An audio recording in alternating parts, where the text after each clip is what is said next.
కాసేపట్లో నాంపల్లి కోర్టుకు hero Allu Arjun చేరుకోనున్నారు. Regular బెయిల్కు సంబంధించిన పూచీకత్తు పత్రాలను ఆయన కోర్టులో సమర్పించనున్నారు. స్వయంగా మెజిస్ట్రేట్ ఎదుట పత్రాలపై సంతకాలు చేసి అందించనున్నారు. బన్నీ సంధ్యా థియేటర్ తొక్కిసలాట కేసులో అల్లు అర్జున్కు నాంపల్లి కోర్టు షరతులతో కూడిన బెయిల్ను నిన్న మంజూరు చేసింది.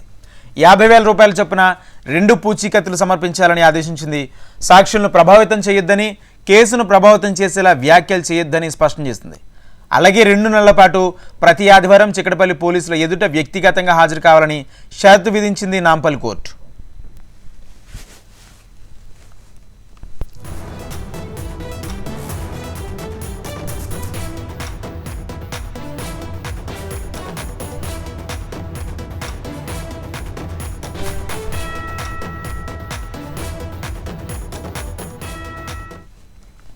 కాసేపట్లో నాంపల్లి కోర్టుకు హీరో అల్లు అర్జున్ చేరుకోనున్నారు. రెగ్యులర్ బెయిల్కు సంబంధించి పూచీకత్తు పత్రాలను ఆయన కోర్టులో సమర్పించనున్నారు. స్వయంగా మేజిస్ట్రేట్ ఎదుట పత్రాలపై సంతకాలు చేసి అందించనున్నారు. సంధ్యా థియేటర్ తొక్కిసలాట కేసులో అల్లు అర్జున్కు నాంపల్లి కోర్టు షరతులతో కూడిన బెయిల్ను నిన్న మంజూరు చేసింది. 50,000 రూపాయల చొప్పున 2 పూచీకత్తులు సమర్పించాలని ఆదేశించింది. సాక్షులను ప్రభావితం చేయొద్దని, కేసును ప్రభావితం చేసేలా వ్యాఖ్యలు చేయొద్దని స్పష్టం చేసింది. అలాగే 2 నెలల పాటు ప్రతి ఆదివారం చిక్కడపల్లి పోలీసుల ఎదుట వ్యక్తిగతంగా హాజరవ్వాలని షరతు విధించింది నాంపల్లి కోర్టు. ఇదే అంశానికి సంబంధించి పూర్తి సమాచారం మా ప్రతినిధి అమర్ అందిస్తారు. అమర్, నిమిషమైనా కదా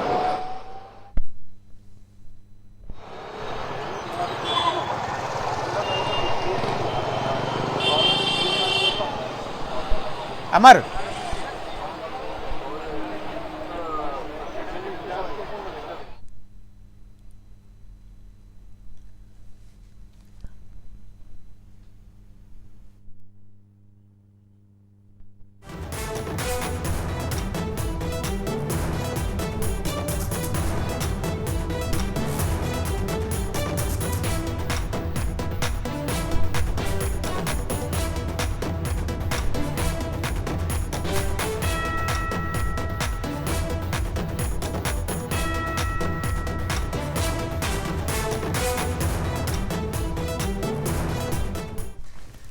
కాసేపట్లో నాంపల్లి కోర్టుకు హీరో అల్లు అర్జున్ చేరుకోనున్నారు. రెగ్యులర్ బెయిల్కు సంబంధించి పూచీకత్తు పత్రాలను ఆయన కోర్టులో సమర్పించనున్నారు. స్వయంగా మెజిస్ట్రేట్ ఎదుట పత్రాలపై సంతకాలు చేసి అందించనున్నారు. బన్నీ సంధ్యా థియేటర్ తొక్కిసలాట కేసులో అల్లు అర్జున్కు నాంపల్లి కోర్టు షరతులతో కూడిన బెయిల్ను నిన్న మంజూరు చేసింది. 50,000 రూపాయల చొప్పున 2 పూచీకత్తులు సమర్పించాలని ఆదేశించింది. సాక్షులను ప్రభావితం చేయొద్దని, కేసును ప్రభావితం చేసేలా వ్యాఖ్యలు చేయొద్దని స్పష్టం చేసింది. అలాగే 2 నెలల పాటు ప్రతి ఆదివారం చిక్కడపల్లి పోలీసుల ఎదుట వ్యక్తిగతంగా హాజరు కావాలని షరతు విధించింది నాంపల్లి కోర్టు. అయితే దీనికి సంబంధించి మరికొద్దిసేపట్లో నాంపల్లి కోర్టుకు చేరుకోనున్న బన్నీ మేజిస్ట్రేట్ ఎదుట పూచీకత్తు పత్రాలపై సంతకాలు చేసి ఇవ్వనున్నారు.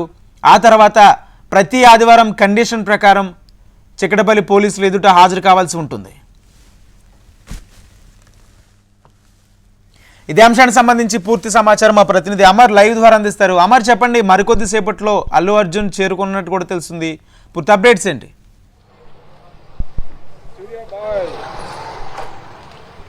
సినీ నటుడు అల్లు అర్జున్ నాంపల్లి కోర్టుకు మరి కాసేపట్లో హాజరు కాబోతున్నారు. ఇప్పటికే జూబ్లీహిల్స్ తన నివాసం నుండి బయలుదేరినట్టుగా తెలుస్తుంది. అయితే నిన్న సాయంత్రం సమయాన అతనికి రెగ్యులర్ బెయిల్ నాంపల్లి కోర్టు మంజూరు చేసిన నేపథ్యంలో మొత్తం 50,000 2 పూచీకత్తులతో అతనికి 2 షూరిటీలకు సంబంధించి అతనికి ఆ రెగ్యులర్ బెయిల్ అయితే మంజూరు చేసింది. అయితే ముఖ్యంగా అంటే రెగ్యులర్ బెయిల్ మంజూరు చేసిన తర్వాత బెయిల్ ప్రాసెస్ అనేది ఉంటుంది కాబట్టి తప్పనిసరిగా ఇవాళ నాంపల్లి కోర్టులో హాజరు కావాల్సిందిగా అతని తరపు న్యాయవాదులు చెప్పడంతో మరి కాసేపట్లో న్యాయవాదులతో సహా అల్లు అర్జున్ మనం చూస్తున్నటువంటి నాంపల్లి కోర్టుకు హాజరవుతారు. అయితే ముఖ్యంగా మొదటి నుంచి కూడా రెగ్యులర్ బెయిల్ మంజూరు అవుతుందా కాదా అనేది ఉత్కంఠకు నాంపల్లి కోర్టు ప్రస్తుతం అయితే నిన్న సాయంత్రం సమయాన రెగ్యులర్ బెయిల్ అయితే ఇచ్చినటువంటి నేపథ్యం అయితే ఉంది. అయితే మొదట ఏదైతే అతని మీద నమోదైనటువంటి కేసుకు సంబంధించి హైకోర్టులో విచారణ జరిగింది. విచారణ అనంతరం మధ్యంతర బెయిల్ అనేది ఇచ్చింది. అయితే ఈ ఇంటర్మ్ బెయిల్కి సంబంధించి ఇప్పటికే రిమాండ్ ఖైదీగా ఉన్నటువంటి సినీ నటుడు అల్లు అర్జున్ నాంపల్లి కోర్టుకు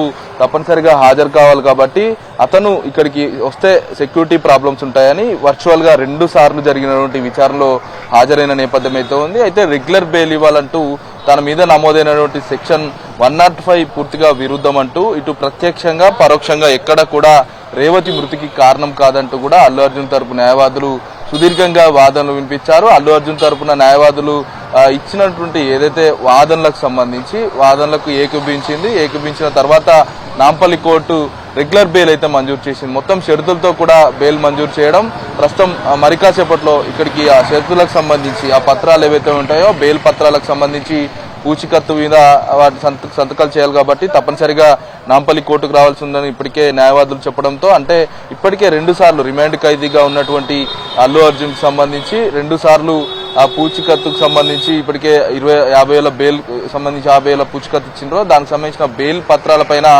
ఇక్కడికి వస్తారు. వచ్చిన తర్వాత న్యాయమూర్తి ముందుకు తీసుకెళ్లి ఆ ఒప్పంద పత్రం బెయిల్కి సంబంధించిన షరతుల ఒప్పంద పత్రంతో పాటు అల్లు అర్జున్ ఇప్పటి వరకు అంటే 2 సార్లు వర్చువల్ గానే హాజరయ్యారు కాబట్టి ఒక్కసారైనా హాజరు కావాలని చెప్పడంతో న్యాయవాదుల సూచనల మేరకు మరి కాసేపట్లో నాంపల్లి కోర్టుకు రాబోతున్నారు. ప్రస్తుతం అయితే జూబ్లీహిల్స్ అతని నివాసం నుండి బయలుదేరినట్టుగా తెలుస్తుంది.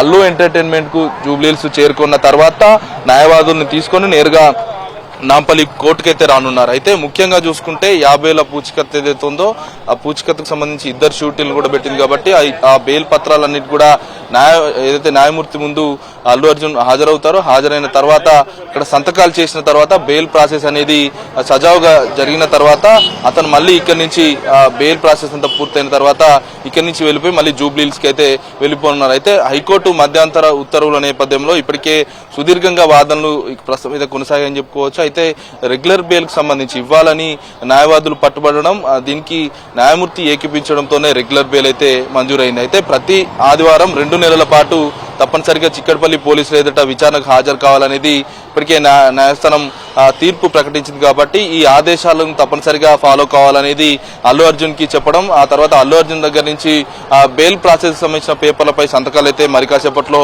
అల్లు అర్జున్ హాజరైన తర్వాత ఇప్పటికే లంచ్ టైం ఉంది కాబట్టి లంచ్ టైం అయిపోయిన తర్వాత అల్లు అర్జున్ హాజరవుతారు. హాజరైన తర్వాత ఈ ప్రాసెస్ అంతా ఉండనుంది. అయితే అమర్, దీనికి సంబంధించి మరోపక్క కండిషనల్ బెయిల్ కాబట్టి ప్రతి ఆదివారం చికటపల్లి పోలీసుల దగ్గరికి వెళ్ళి వారి ముందు హాజరవ్వాలంటూ కూడా కోర్టు ఆదేశించిన నేపథ్యంలో దాని మీద మళ్ళీ కోర్టుకు వెళ్ళే అవకాశం ఏమైనా కనిపిస్తుందా, లేక ప్రతి ఆదివారం వెళ్ళే పోలీసులు ఎదుట హాజరవుతారా?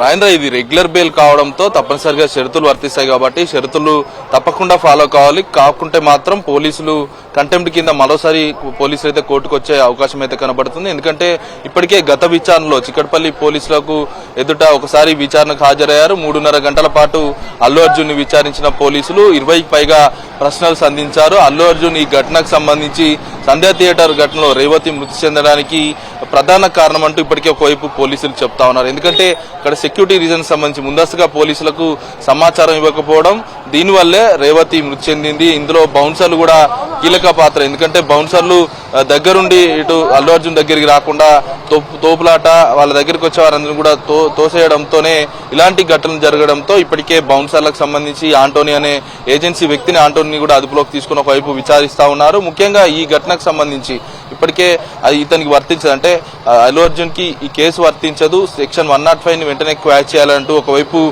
కోరుతున్న నేపథ్యంలో ప్రస్తుతానికైతే రెగ్యులర్ బెయిల్ పైనే అతనికి బెయిల్ అయితే వచ్చింది. మరి క్వాష్ పిటిషన్ కి సంబంధించి విచారణ కూడా ఉంది. దానికి సంబంధించిన లిస్టింగ్ ఇంకా సమయం ఉంది కాబట్టి దీనికి సంబంధించి ఇంకా సమాచారం అయితే తెలియాల్సి ఉంది. ఎందుకంటే ఇటు క్వాష్ పిటిషన్ సంబంధించి తనని కావాలనే ఇరికించారు. ఎందుకంటే ప్రత్యక్షంగా పరోక్షంగా ఎక్కడ కూడా సినీ నటుడు అల్లు అర్జున్ ఎక్కడ కూడా పాల్గొనలేదు. మృతికి ఎలా కారణమవుతాడనేది అల్లు అర్జున్ తరపున న్యాయవాదులు అయితే వాదించిన నేపథ్యంలో మొత్తానికి రెగ్యులర్ బెయిల్ రావడం, ప్రతి ఆదివారం కూడా అక్కడికి చిక్కడపల్లి పోలీస్ స్టేషన్ లో ఎక్కడికి వెళ్ళి సంతకం పెట్టి విచారణకు పిలిస్తే కూడా సహకరించాలనేది షరతులున్నాయి కాబట్టి తప్పనిసరిగా షరతులను ఫాలో అవుతూ అల్లు అర్జున్ చిక్కడపల్లి పోలీసులు ఎదుట తప్పనిసరిగా విచారణకు అయితే హాజరు కావాలి. అయితే మరి కాసేపట్లో మాత్రం జూబ్లీహిల్స్ ని తన నివాసం నుంచి కూడా బయలుదేరినట్టుగా తెలుస్తుంది. మరి కాసేపట్లో నాంపల్లి కోర్టుకు చేరుకున్న తర్వాత న్యాయమూర్తి ముందు హాజరై అతనికి సంబంధించిన బెయిల్ పేపర్ల సంబంధించి వ్యక్తిగతంగా హాజరవుతారు కాబట్టి అతని తరపున న్యాయవాదులు అందరూ కలిసి కూడా బెయిల్ పేపర్ మీద సంతకం చేసి జడ్జి ముందు షరతులకు సంబంధించి సంతకాలు కూడా చేయనున్నారు. సంతకాలు చేసిన తర్వాత మళ్ళీ ఇక్కడి నుంచి నేరుగా తిరిగి వెళ్లిపోతారు. ప్రస్తుతానికైతే మరి కాసేపట్లో అయితే ఇక్కడికి రానున్నారని చెప్పుకోవచ్చు. Right, thank you Amar.